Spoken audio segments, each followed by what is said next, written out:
Hi, I'm Mike, I'm Don, and this is the International Space Station. Science Garage.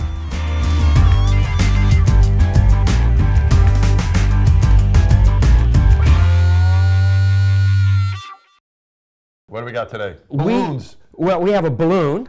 Yep. And a knit needle. But the balloon it's got a pretty interesting tail on him. It does. But, okay, it's very colorful.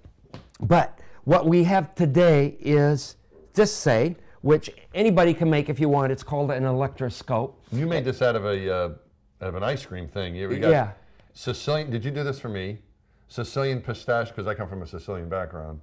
No, actually, I did it because it happens to be a perfect shaped jar to make an electroscope. Who would have thought? It's kind of fattening, this stuff too. Yeah, but it makes a great electroscope. Okay. There's two pieces of aluminum foil there. Okay. And they're hanging on this little wire.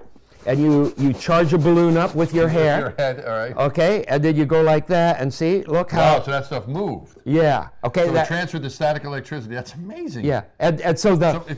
Yeah, go ahead. So the charge repels each other. You have a like charge on each one of those leaves, right. And so they push each other away. Now go ahead and touch the electrode. Let's see what happens to the leaves.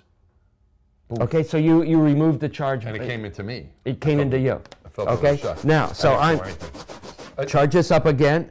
See, look at that. And now here's a knitting needle. If I bring the knitting needle up, what does it do? Okay, nothing there. Let's rub it on the balloon, and now see what happens. Nothing again. It wasn't supposed to do that. Why don't we try it again? Try it again. Okay. So what you're trying is you're hoping that it's an opposite charge. So yeah. But maybe it went in the other direction. Oh, look at that. Let's rig it. No, let's move it a little bit. No. Why did you have to put this in? If you just had this, if you just suspended this. Okay, let's just. The whole reason to have this in a jar is just so it's suspended, right? Yeah, and that see, it's not messed up by other things. Like a small amount of breeze would mess these things up. I see. So this is. How'd you figure this experiment out? Just this is any kid. No, any kid that's 8 years old. Any kid. I mean, this is a classic thing that kids do for science projects, where you make an electroscope. Okay. And then you use it for investigating other forms, little static charge things. You think I got any charge in my head? Can I try it on my head? Sure, and maybe it's opposite charge. Let's do this here. Trying to get a lot of charge. Whoa! Look at that. That's pretty big. And now let's see what happens.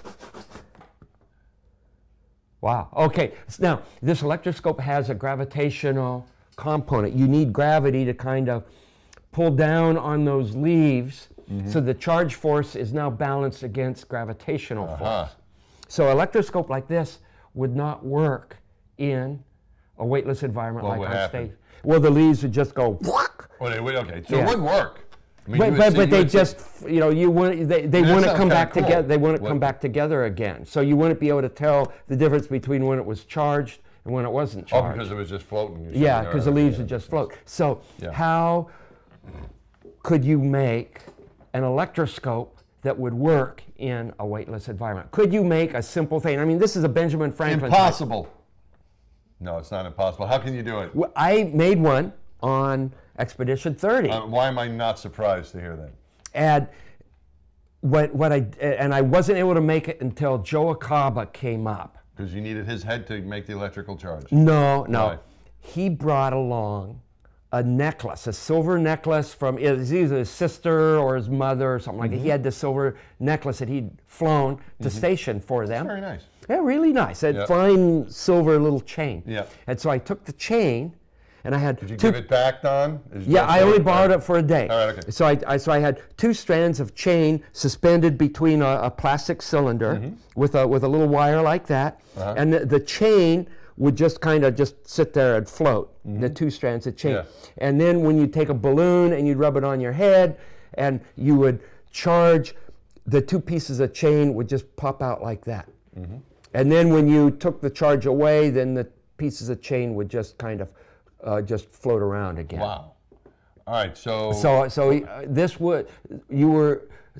we were able to take just the silver chain and make it into zero gravity equivalent of an electroscope.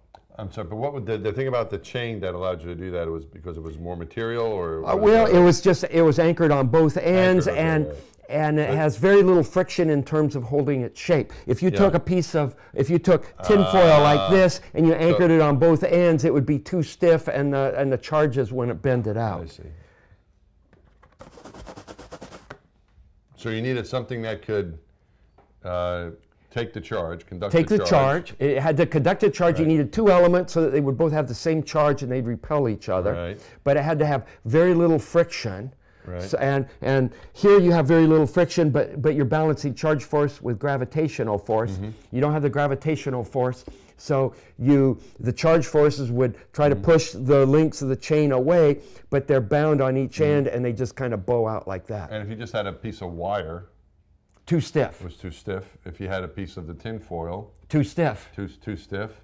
And if it was anchored on both ends, it would be too stiff. But if it was only anchored on one end, then it would just be flying around. Yeah. And you wouldn't be able to tell the difference between when it was charged and when it wasn't charged. Right. So the chain was just right. It was just right. It's like the Goldilocks thing. I think the point I'm trying to make, somehow, believe it or not, is that you have to find the right material. You have to find what's just right to show the phenomenon can still be at work, but you can't observe it without the right combination of things. And it took a while. I wanted to make an electroscope, and I tried it with aluminum foil, 27 different ways, and I couldn't get it to work. And I tried it with so you were trying hard. I was trying, and I just couldn't get it to work. You don't give up easy.